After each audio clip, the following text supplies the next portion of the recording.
Good morning. It's one of the most common New Year's resolutions and one of the hardest to actually do. Will Cooke from the Manitoba Tobacco Reduction Alliance joins us now with tips on where to even begin budding out. Good morning. Thanks for being here. Thanks for having me, Courtney. So you've made this New Year's resolution. You've decided now is the time. I really want to quit smoking. First of all, what do you do? Well, if people did quit on January 1st, congratulations, you're through the toughest part. Yeah, the first day is going to be the hardest day, and the first week is going to be the hardest week, and it's going to get easier after that. Now, if you haven't made that quit attempt yet, there's good news. You can make a plan to quit, and that's what you have to do to be successful. A lot of people just quit on the spur of the moment. They just say, well, after a bad night or something, they'll say, I'm never going to touch these things again. But you have a very low success rate that way. The best way to do it is to make a plan that maybe involves using some of these nicotine replacement therapy products, or a Champix or a Zyban. You need to talk to your doctor about that. But you have to address the three really reasons people smoke. Okay. There's the physical addiction of nicotine, which can be addressed through these medications. There's psychological reasons people smoke. For example, some people are scared that they'll put on weight if they quit.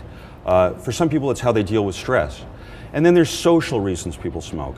Maybe their friend group smokes, maybe the people they hang out with at work smokes, or maybe their partner or significant other smokes. And those things all contribute to people continuing smoking. Okay, so would you decide kind of what might work best for you, whether that be a patch or a gum, or how do you know which product to even choose? Well, if you're a daily smoker, then the physical dependency is a big thing for you. So if you smoke every day, then you're pretty addicted to the nicotine. And so one of these products can work really well for you. I'm actually a former smoker myself, and these work great for me. I was a half a pack a day smoker, and when I wouldn't have nicotine, I'd get headaches, I'd be hungry, I'd get anxiety, I'd be irritable. And these things are just a safe way to take nicotine, because nicotine itself isn't that harmful. It's just people take it through a cigarette, which is a really dirty and unhealthy way to get nicotine. Okay, so how hard can people expect it to be? You say it's okay to fail a few times? Well, absolutely. I mean, it is very difficult. Now, if you prepare to quit, your chances of being successful your first time are pretty good.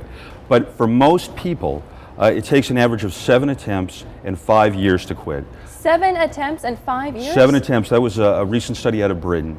Wow. We've seen as high as 14 attempts. So really what people need to be aware of is they have to keep on quitting. If they weren't successful their first time, they have to keep at it. Most people are not successful their first time. It doesn't mean they're a failure. It's all part of the journey towards being smoke-free. And I mean, the good news is now in Manitoba for the past couple of years, we've had more ex-smokers than smokers. So more people have quit than have continued smoking. And that's good news, because it means it is possible despite being difficult. Now, the longer you have smoked for, is it that much harder to quit? Absolutely, yes.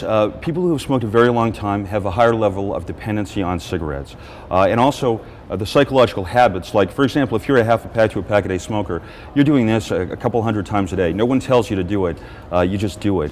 And those habits just become reinforced the longer that you smoke, and there's more dependency.